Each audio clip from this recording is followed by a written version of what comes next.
podcast bringing back a personal pop culture recommendation with Ren and Roger. Hello, everyone, and welcome to Give It a Look. This is our pilot episode. Yay! My name is Roger, and I am here with my co-host, Ren. Ren, how are you doing? Yeah, good. How are you? Pretty good. Pretty excited to finally be launching this little project. Funnily enough, this is actually our second episode. The audio from the first episode has been lost to time, hasn't it, Ren? Yes. Bit of, what do you call it? Technical difficulties. Yes, thank you. Yeah. It's a large umbrella that we can stuff everything up.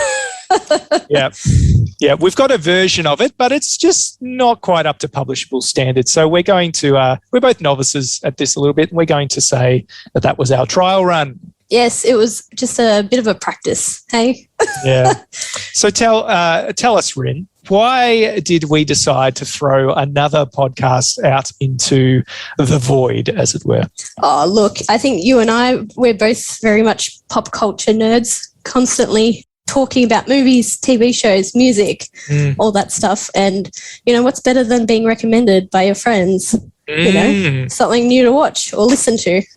That's right. Certainly goes against all the algorithms that come through, that come our way, you know. Let's get it down back onto the person-to-person level. And that's what Give It a Look is all about.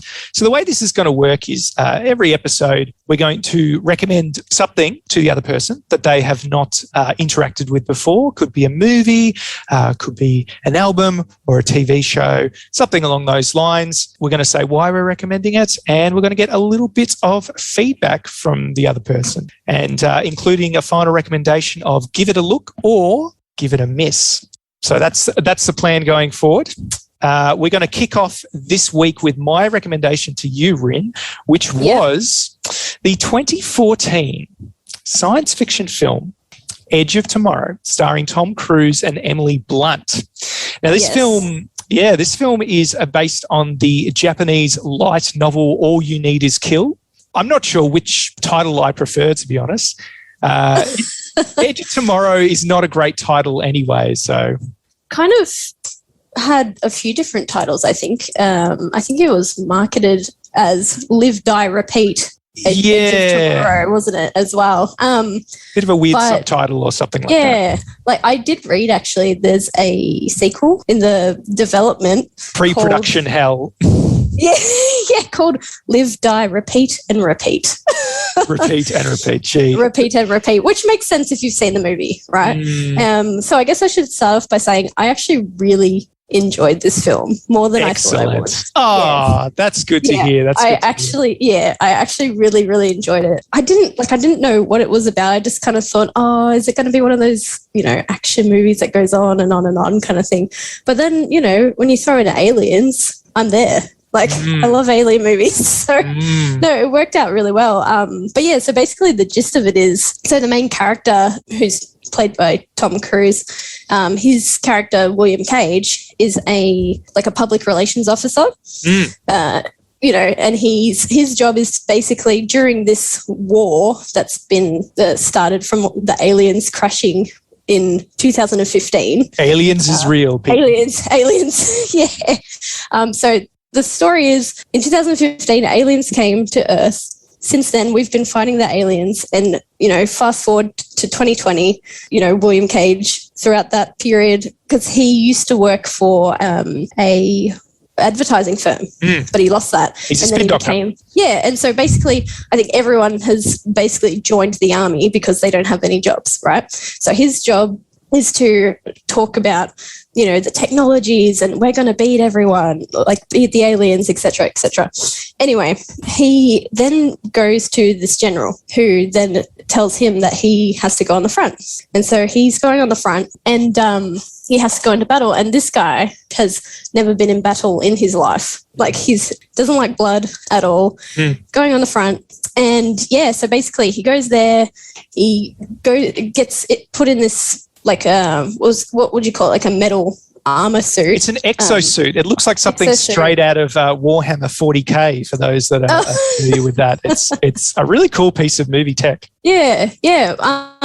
Anyway, and so he goes in that. He's never used it before. You know, they get dropped onto this beach in France and goes into battle, doesn't know what he's doing, eventually kills this, what they call the aliens, mimics, right? And kills this big mimic, which is actually called an alpha. And in doing that, he gets the blood splattered on him. When he dies, each day, it's like this continual time loop, so each day in battle that he gets killed, or any time he gets killed, goes back to the same day. So basically, he can work on his strategy as to how to beat the mimic. And, you know, eventually he comes into, you know, the other character as well, played by Emily Blunt, Sergeant Rita, yeah. And as we discover, she has actually had the same like time loop effect that he had. You know, they start working together to try and figure out how to destroy these aliens. And it's essentially the only way they can destroy the aliens is by defeating the Omega. And the Omega is basically it's brain. A pretty little alien flower. Yeah, it was like the brain of all the aliens, essentially. And so they've got to kill this Omega to destroy all the mimics on planet Earth. And so basically, yeah, they just work together and, you know, do different scenarios each time he dies. And I really enjoyed it. It was really good. I really enjoyed it. So it's a time loop movie, and time loops are really in right now. We've seen the time loop used in many different genres. Obviously, we have the classics like Groundhog Day, but even recently we've had things like the time loop comedy Palm Springs and the time loop horror Happy Death Day, as well as shows like A Russian Doll is the one I was thinking of that have used this, and it's also big in other mediums like video games. We've seen time loops used in different ways recently. What I like about this particular one is that it really commits to wringing out as much fun and inventiveness out of this time loop concept as possible. Is that what you found? Yeah, no, it was, what I really enjoyed is like, it wasn't the same time loop throughout the whole movie as well. Like they kind of tried different strategies. Like, you know, there was a funny scene where, you know, they're doing push-ups and he's like rolling and trying to get under the truck to run away. But obviously his first attempt, he gets crushed by by said truck. So then the next time he knows, you know, what time to roll under and how fast to roll under. And you know, each time he dies, he knows exactly how to maneuver himself and strategize, you know, to get to different points. It's funny you said Groundhog Day, because I was like, this is like Groundhog Day, but alien warfare, essentially. Yeah. Yeah, no, it was really good. I really enjoyed the time loop part. I didn't think I would, but I will say probably, the second half of the movie, there was a bit where I probably could have been like, this could have been a bit shorter. I probably, you know, I was getting, because when it comes to like action movies and it's a lot of war scenes, I kind of get a bit bored or a bit tired. I'm like, oh, that's enough. It's like, you know, Lord of the Rings. I'm like, oh my God, this is too much. Ooh, big take. Yeah, Rin. I'm just like, I just sit there. I'm like, oh, this is cool. Then I go, oh, that's enough. I've had time to move on. But overall, it was really good movie. I really enjoyed it. And I like the cast. Like Tom Cruise and Emily Blunt have, you know, great banter. But I think what I didn't like about the movie, and it's only one thing really, it was just like, I feel like there was an unnecessary romance kind of thrown in there. Just, I don't know if it was like, you know, two big Hollywood stars. Oh, let's try and get a little bit of romance going there. But I just felt like it didn't need to be in the story kind of thing. Sure. Well, let's talk about that a bit, because Emily Blunt, when she was in this, I would say she was still kind of developing into an A-lister, and it was just great to see her really hold her own against Tom Cruise, who's such an iconic and big presence on the screen. Oh, absolutely. And that's the thing. She, you know, it was really nice seeing like a woman who was like she was like the strong character, and she was like in charge of a lot of the army there as well. And I love her nickname, which is like the Full Metal Bitch. Yeah, or the Angel of Verdun. Yes. And yeah, she's just, stone-faced a lot of the time. You can kind of see like glimpses of her being soft, but ultimately she's, a soldier, and she's there to do her job. And the interesting thing about their relationship is it has, by design, a power differential, because every time William goes to her, she doesn't know who he is, but he is meeting her over and over again. He is working with her over and over again. He is seeing her or seeing them fail, and sometimes seeing her die again and again. During one of the montages, there's a nice little moment. It's only about a 10-second scene where he's just caught kind of looking at her with this strange intensity, I suppose. And she goes, what do you look at? Do I have something on my face? And he just kind of goes, no. And you get this sense, you get a bit of sense of pathos, because he's spending countless days with this person. They don't show every time loop, but during these montages, it kind of skips between. But it's probably decent enough to say that there's probably hundreds of time loops here. And then there's another scene where it's suggested that when Rita was stuck in this time loop, she developed this kind of connection or pathos with someone else. Yeah, he kind of became attached, and she didn't know why, essentially. Or not that she didn't know why, but she didn't know him from a bar of soap, essentially. Each day was different, So whether you call that a romance or not, it's unconventional, to say the least. Yeah, I think for me it was just like the kiss that they had. That was, I was like, that. It wasn't so much like, I thought it was nice. He was like, oh, this is your middle name. Oh, this is, this is that kind of thing. And I'm like, oh, that's nice. Like he knows her, but she doesn't really know him. But, when at the final, I don't know, let's just say battle scene, they kind of like have this kiss moment. I don't know if it was like a moment where they kind of go, well, this is the end of our lives, like, let's just do it, or if it was like a romance thing. But regardless, I just didn't think it was a necessary part of the movie, and could have done without, I think. What did you think of the creature design of the mimics? I thought it was really cool. I was like, those are wicked aliens. Like, I really liked it. I actually thought the animation in general was really good. I would have liked to have seen it on a big screen, actually. Like, I think you would have had a lot of impact from seeing that. But yeah, no, really good. I thought they were quite scary. kind of a cross between a bramble patch and mercury or liquid metal. And an octopus. Very, very aggressive, very fast, and also pulsing audio speaker something. Yeah, it was very like they had like a tinny sound, didn't they? Like you knew when they were coming, because they had like I can't make a tinny sound, but but you knew they were around. Yeah, not with that attitude, but you knew they were coming. Yeah. You mentioned the cast before. It's good to see some Aussies in there as well. You've got Noah Taylor. You've got Kit Gurry, who apparently did something after the year 2000. So good to see him pop up there. Well, yeah, because you saw Brendan Gleeson as well, which I heard his voice and I was like, oh, that's Mad-Eye Moody from the Harry Potter films, and also Bill Paxton as well from Aliens, the Alien franchise. R.I.P. Because it was funny, I looked at him, I'm like, oh, he looks familiar. And I went, oh, there you go, it's Bill Paxton, that's why. Yeah, it's a nice, it was one of his last roles, and it's clear that he's chewing the scenery and having a bit of fun as this kind of sergeant. Yeah. Oh, I was just going to say, because when you recommended this to me, you said you thought the movie was underrated, essentially. And I have to agree, actually, because I was looking at, the budget was $178 million and it generated at the box office like $370.5 million, which really, yes, like they kind of covered budget as such, and they kind of, I know, just over doubled it, but I felt like, they could have like made a lot more, because it was actually a really good film, like in my opinion anyway. And I was reading as well, Warner Brothers spent $100 million on advertising.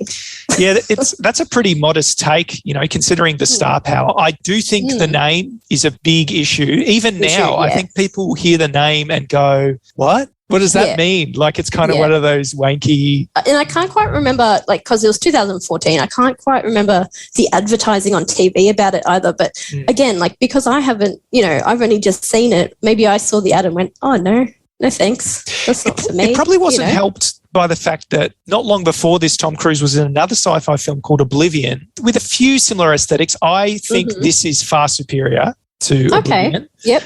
Did you get any kind of perverse pleasure from seeing Tom Cruise kind of get kicked around and fail time again? No, I didn't think too much about it, to be honest. I mean, I think we're used to seeing him get kind of beat around anay in doing his own stunts and whatever, breaking ankles.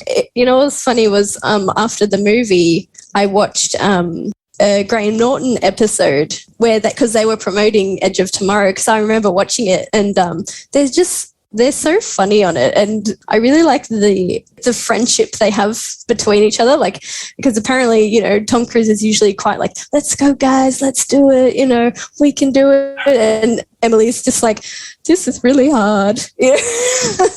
But yeah, I just really liked, their friendship with that. But then that doesn't come across on the screen. Do you know what I mean? Like, because she's quite a bit of a tough cookie, and he's kind of, what would you say? Like, he's trying to figure out like what's going on. Why is he in this time loop? He's a bit of a beta, if you like. Oh, and she is the alpha.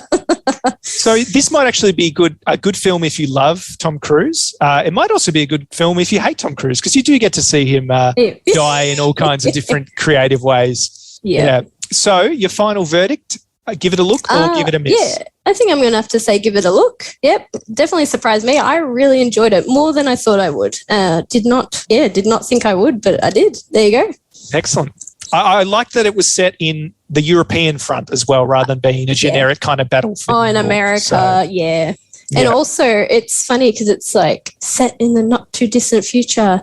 But I mean, we've already passed 2020. But I mean, look, COVID-19, alien invasion, or what's the difference? Basically the same thing. Same thing. It has felt like we've been in a time loop recently, out of lockdown, back into lockdown. So there we go. Etc. Well, if you want to watch Edge of Tomorrow, it is currently available on Aussie Netflix. So, Rin, what was your recommendation for me? Yeah, so I recommended the classic Beaches to you. Beaches. Starring Tell me about Beaches. Bette Midler. Beaches is set around these two young ladies. When they meet, they're actually girls. So they meet. One is, from, upper class kind of people. And then you get the other character as well, who is, I guess, more of the, let's say, lower class side. And they just become really good friends. Because, when you're a kid, you don't care who has money. You don't care, those kind of things. And they just form this lovely friendship, and they just write to each other as they're growing up. Different things start to happen for them, college or cabaret shows kind of thing. And, they still write to each other and inform each other of each other's lives. And eventually they meet after all these years. And, it's just really a beautiful story. But yeah, what did you think about it all? Did you have some weeping going on? Well, you warned me that this was a bit of a weepy, and I've heard its reputation as kind of a chick flick favourite and a bit of a weepy. I'm going to show my hand early here, Rin, and say this is probably a good example of a good film that I'm just not the right audience for. Yep.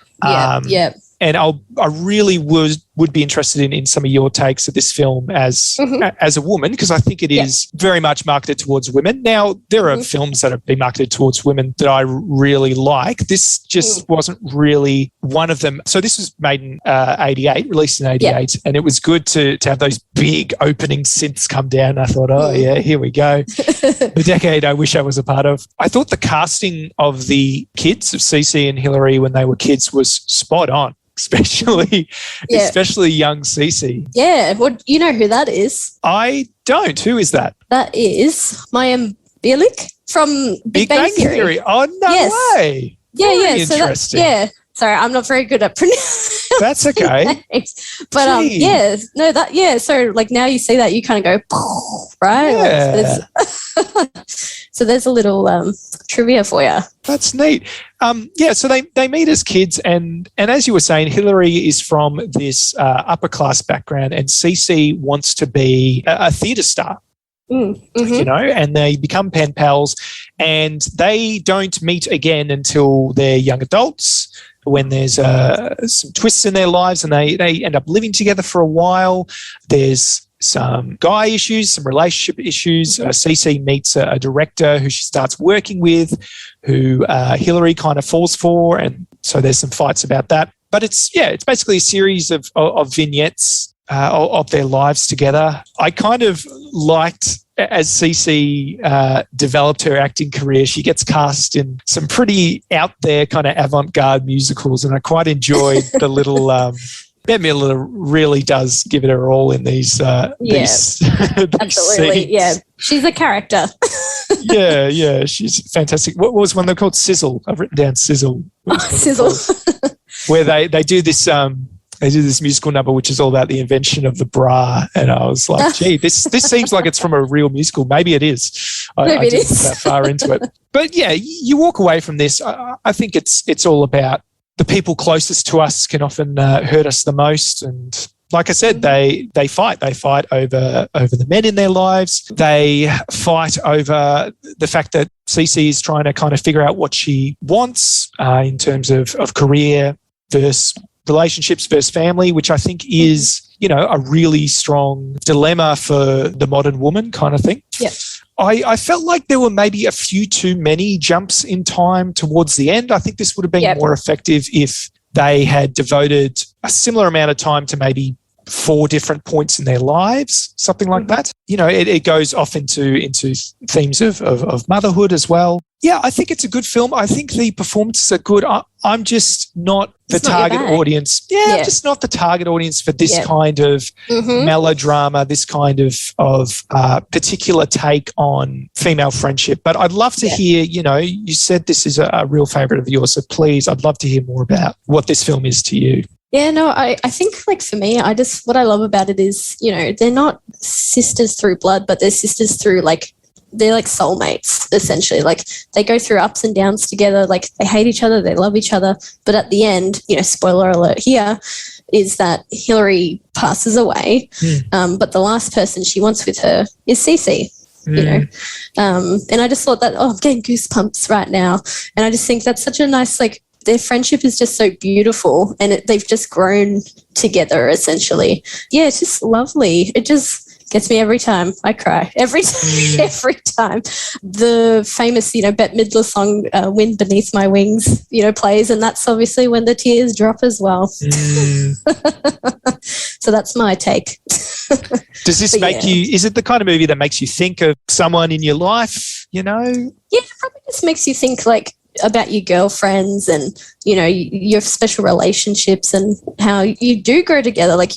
You'll become different people at different stages of life as well, and you're learning together, essentially. It's just, and it's always sad when you lose a very close person to you in your life as well. I have a theory of why it's called Beaches. I mean, a lot of it is a lot of the film is set on beaches, but also when you think about a beach, it is the point where two things meet. You've got the sand meeting the water, and so in the same way we have who would be who. I reckon Cece might be sand because she's a bit harsh. Yeah, a bit coarse. But the deal is they work together to form something. That's the thing. They're chalk and cheese. That's my Roger Ebert take. They're they're chalk and cheese, but they come together so nicely. Yeah. I tend to put films very broadly in 4 categories, because I think the films you like are very subjective, and that's the same for me. But I think there's good films that I like. There's bad films that I like. There's good films that I don't like. And then there's bad films that I don't like. And I think, absolutely. I think this one fits snugly into a good film that, just really didn't connect with me. It might just be the fact that it's a bit older. It might be the fact that it is, gunning for a very soap opera-y kind of thing. Yeah, so this is actually my first give it a miss, to be honest. Yep. I don't there we think go. I'll be revisiting this. But it was so cool, and this is what we want this show to be about as well. It was so cool. Oh, that's it. It's okay watch to something have that different you thought opinions. was great. Yeah. Well, that's the thing. That for me, that's a great movie. You know. Yeah. That I love. You know, and if it's on TV, you know, I'll be watching it, and I say, don't talk to me. My crying movie is on. Yeah, that's the one.